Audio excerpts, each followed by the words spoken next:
안녕하세요. 닥터 유태우입니다. 오늘은 유상담입니다. 5분의 사례고요. 첫 번째 사례부터 말씀드립니다. 전 여친과 연락을 하다 들킨 남친에 대해 미움과 의심을 거둘 수 없는 20세 여대생입니다. 작년 12월부터 사귄 남친은 연상이고 직장인이라고 합니다. 3월경에 전 여친과의 카톡 대화를 보게 됐고, 그래서 고민하다가 어렵게 요청을 해서 그것을 끊기로 그렇게 했었는데, 다시 3개월이 지나고 6월에 다시 하는 것을 알게 됐다고 합니다. 그래서 다시 얘기해가지고 남친은 정말 미안하다고 다시는 안 그러겠다고 약속을 했다고 합니다. 한 5개월 벌써 됐죠. 이후 남친은 잘해주는데도 그 생각이 계속 나고, 남친이 믿고 의심되어 지금도 남친의 휴대폰을 갖다가 가끔 가다가 훔쳐본다고 합니다. 어떻게 그때 상처를 메우고 남친에 대한 미움과 의심을 걷어낼 수 있을까? 네, 이런 경우가 이제 의외로 많습니다. 이 남친이죠. 남편이 아니고요. 남친의 행동은 뭐 하나도 칭찬할 만한 게 아니죠. 네, 이렇게 신실해야 되는데 그렇지 않잖아요. 이전 여자친구도 가끔 연락을 하고. 그런데 이제 이런 현상에, 이런 상황이 뿌리가 있습니다. 이게 남녀의 차이거든요. 이게 유전자적인 차이는 아닙니다. 그렇게 길러졌다든지 그런 환경에서 자랐다는 거죠. 학생 때 우리가 이제 베스트 프렌드라고 하잖아요. 남자도, 저도 베스트 프렌드가 있었고요. 네, 여자도 이제 베스트 프렌드를 사귀입니다. 거기서부터 시작이 되는 거죠. 남자는 베스트 프렌드라고 하더라도 모든 걸 공유하지 않습니다. 네, 그러니까 어떤 하나를 갖다가 취미가 같다든지 노는 게 같다든지 이런 거죠. 모든 걸 공유하지 않고 모든 걸 또 알려고 하지도 않아요. 같이 하는 것만 같이 하는 거거든요. 근데 여자는 그게 다릅니다. 여자는 이제 베스트 프렌드가 되잖아요. 그럼 모든 것을 공유를 합니다. 네, 이게 이제 그대로 이어가는 거거든요. 그래서 이제 중학생, 고등학생, 대학생까지 가다가 이제 연애를 합니다. 그럼 이게 이제 차이가 나기 시작하는 거죠. 여자는 남자의 모든 것을 알려고 합니다. 모든 것을 공유하려고 하고요. 남자는 다 공유할 생각이 없어요. 그렇게 자랐기 때문에, 네, 그렇게 커왔기 때문에, 이게 이제 계속 진행이 됩니다. 그러다가 이제 결혼을 하잖아요. 그러면 여자는 또 남편이죠. 남편의 모든 것을 알려고 합니다. 그러다가 아이를 낳잖아요. 예, 그러면 또 아이의 모든 것을 알려고 하죠. 네, 이게 이제 자랐을 때부터 그런 환경에서 자랐기 때문에 이제 그렇게 이어진다는 거거든요. 이런 차이 때문에, 모든 게 그런 건 아니지만은 이런 차이가 이제 큰 역할을 합니다. 그래서 이 남자가 모든 것을 갖다가 밝히지 않고 공유하지 않는다고 이게 이제 나를 사랑하지 않는 것이 아니라는 거거든요. 이게 이제 방법이 다를 뿐이죠. 방식이 다른 거죠. 여자가 하는 방식과 남자가 하는 방식이 단지 다른 거거든요. 그래서 어쨌든 이런 상황입니다. 현재 상황에서 이제 내가 원하는 게 도대체 뭐냐? 네, 내가 원하는 게 그만하고 싶다, 이 남자하고는. 네, 이런 남자는 그만하고 싶다. 아니면은 나는 지속하고 싶은데 앞으로 이제 남자도 나만 바라보고 이렇게 살아줬으면 좋겠다. 이렇게 사귀었으면 좋겠다가 내가 원하는 거라면은 두 개의 선택이 있어요. 네, 첫 번째 선택은 지금 하던 대로입니다. 자꾸 의심하고 확인하고, 네, 자꾸 의심하고 확인하고 또 그러지 않나. 네, 이게 첫 번째 선택이고요. 두 번째 선택은 있었던 일은 있었던 일, 아무 일 없었던 듯이 새로 사귄다. 네, 오늘부터 이제 이 남자하고 이 남친하고 새로 사귄다. 이 두 가지 선택이 있습니다. 이 선택의 결과는 어떻게 될까요? 내가 계속 의심하고 또 확인하고 하면은요, 네, 내가 원하는 게 뭐였어요? 네, 앞으로 이 남자가 나만 바라보고 잘 사귀는 것을 내가 원했잖아요. 근데 그게 그렇게 되지 않습니다. 반대로 됩니다. 자꾸 트러블이 생기고 오히려 더 사이가 멀어지고 결국은 헤어지게 되죠. 두 번째는 어떻게 되겠어요? 네, 내가 아무 일 없었든지 새로 하잖아요. 그러면 관계가 새록새록해져요. 네, 그러면 정확하게 내가 원하는 대로 되겠죠. 그러다가요, 또 이 남자가 또 그래요? 네, 그럼 볼 것 떴습니다. 네, 뒤도 돌아주지 말고 차버리면 됩니다. 이번엔 내가 차버리는 거죠. 네, 내가 차버리면 됩니다. 그리고 이제 뭘 해요? 당연히 또 새 남친 사귀기를 해죠. 그러니까 한 번 이렇게 됐다고 그 다음에는 남자를 못 믿겠다, 뭐 이렇게 생각하시는 여자분들이 많으신 것 같아요. 그렇지 않습니다. 이게 이제 남자는 여자를 알아가는 과정이고요. 여자는 또 남자를 알아가는 과정입니다. 이 남자는 그래서 여자한테는 절대 내가 한눈 팔아서는 안 되겠구나 라는 걸 알게 되는 거죠. 그러니까 서로 알아가는 과정입니다. 그래서 연애는 물론 한 번으로 끝내면 좋습니다. 네, 그렇지 않다면은요, 뭐 10번까지 해도 괜찮다는 거죠. 네, 이게 이제 첫 번째 불과한 겁니다. 두 번째 사례입니다. 직렬이 낮은 공무원에 합격한 후 이 일을 계속할 것인지를 고민하는 27세 남자입니다. 6개월간 공부하여 올해 국가직 공무원을 합격했다고 합니다. 그런데 그게 이제 어떤 건지는 얘기를 안 하셨는데요. 근데 그게 하여튼 사회적 인식이 별로 안 좋은 직렬이라고 합니다. 직렬은 그냥 직업이라고 보시면 됩니다. 네. 자신에게 물어보니 또 자신에게 그게 어떠냐라고 물어보니 이 직업을 좋아한다고 할 수도 없다고 합니다. 그래서 이제 고민이 이제 붙긴 했는데, 지금은 이제 11월, 12월은 안 하고 내년 초부터 아마 시작을 하는 모양이에요. 그거를 그대로 계속할 것인가? 아니면은 지금부터 공부를 다시 해서 다른 공무원으로 옮길 것인가를 지금 이제 고민을 하는 거죠. 뭐, 할 법한 고민입니다. 그런데요, 그동안 열심히 공부했잖아요. 네, 그러니까 좀 놀아요. 한 2달은 놀아도 됩니다. 예, 그리고 이제 직장을 시작하는데, 일단 선택을 먼저 하세요. 이제 시작한다로. 네, 먼저 시작을 한 다음에 시작하잖아요. 그러면은 좋아하면서 즐기기를 해보세요. 네, 그러려면은 3가지를 해야 됩니다. 그 일 자체를 좋아해야 되고, 두 번째, 모든 일에는 고객이 있어요. 대상이 있거든요. 그 대상을 만족시켜야 되고, 고객을 만족시켜야 되고, 그리고 동료를 만족시켜야 됩니다. 이게 3가지가 정말 일이 나한테 가져다 주는 굉장한 기회거든요. 내 능력을 갖다가 성장시킬 수 있는 굉장히 기회라는 거죠. 이걸 6개월은 하셔야 돼요. 6개월. 네. 6개월을 한 다음에 그때 한번 생각해 보세요. 네. 과연 그 일을 계속 할 것인가? 아니면 새로운 일을 할 것인가?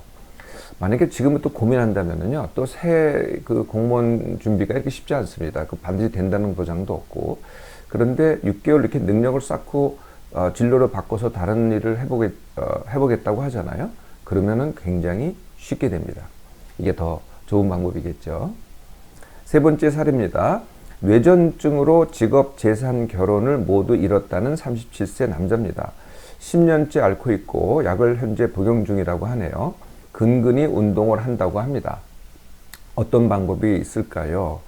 뭐 사연이 길지는 않고 이렇게 이제 짤막하게 보내주셨어요. 뇌졸중은 뭐 과거의 말로는 간질입니다. 그래서 이제 뭐 내 의지랑 관계없이 경련을 일으키는 그런 병이거든요. 네, 이것도 이제 완치 훈련을 할 수 있습니다. 네, 훈련을 완치할 수 있는데 지금 이게 이제 시간이 걸리죠. 당연히 시간과 노력이 걸리는 겁니다. 근데 현재 완치 훈련을 하지 않더라도요, 약이 이 발작을 갖다가 거의 뭐 100% 막을 수 있습니다. 그러니까 약을 먹고 있고 병명을 갖고 있을 뿐이지 사실은 정상인과 똑같거든요. 네. 그래서 이제 이게 병명도 바뀐 겁니다. 뇌전증이라고. 이전에는 그냥 이게 발작성 경련 뭐 이렇게 얘기해가지고 이게 심각한 병이다 이렇게 생각을 했는데 그게 아니라는 거죠. 네, 그냥 정상인과 똑같습니다. 그래서 대부분의 사실 뇌전증 환자는요, 별로 이거를 뭐 이래서 뭐 공부 못하고 학교 못 가고 그 다음에 뭐 일 못하고 결혼 못하고 하지 않습니다. 다 잘 하죠. 네, 그래서 지금이라도 늦지 않았어요. 자, 뇌전증 있습니다. 그 약으로 얼마든지 경련 안 할 수 있어요. 네. 그리고 내가 원하는 것을 바로 시작하라는 거죠. 내가 원하는 건 뭐겠어요? 지금 이 나이라면요, 당연히 일을 해야 되겠죠? 잃은 게 아닙니다. 새로 시작하면 돼요. 네. 다시 일을 시작하고, 그리고 새 여친 사귀기, 여친 쉽게 사귀기를 시작하면 됩니다. 아니면은 뭐, 나이가 드셨으니 이제 아내감 쉽게 찾기를 또 하셔야 되겠죠. 전부 다 강의에 있으니까요. 참고하셔서 새로 시작하도록 하세요. 그리고 뭐, 뇌전증 자체를 완치하고 싶다. 이거는 이제 그 다음에 생각해도 늦지 않습니다. 그것도 또 완치할 수 있습니다. 그건 그 다음에 하세요. 4번째 사례입니다. 반복된 생각 때문에 일을 못한다는 아들의 얘기입니다. 아들의 해결책을 묻는 57세 주부입니다. 아들이 방금 전에 지나간 생각이나 보았던 장면들을 반복적으로 되새기며 생각을 한다고 합니다. 생각이 나지 않으면 그게 뭐였더라? 계속 찝찝해하고 불안해한다고 하네요. 그 악순환이 끊이지 않는다고 합니다. 어떤 것이든 그래서 다시 확인하는 습관이 생겼고요.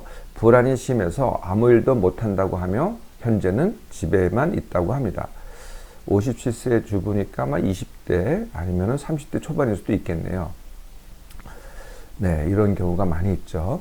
네, 지금 이 얘기한 병은요, 증상병은 바로 강박증입니다. 그런데 강박은 이제 크게 둘로 나눌 수 있어요. 행동 강박, 그러니까 계속 어떤 행동을 하는 거죠. 아까 이제 확인한다 그랬잖아요. 그건 행동입니다. 근데 나머지는 전부 다 생각이거든요.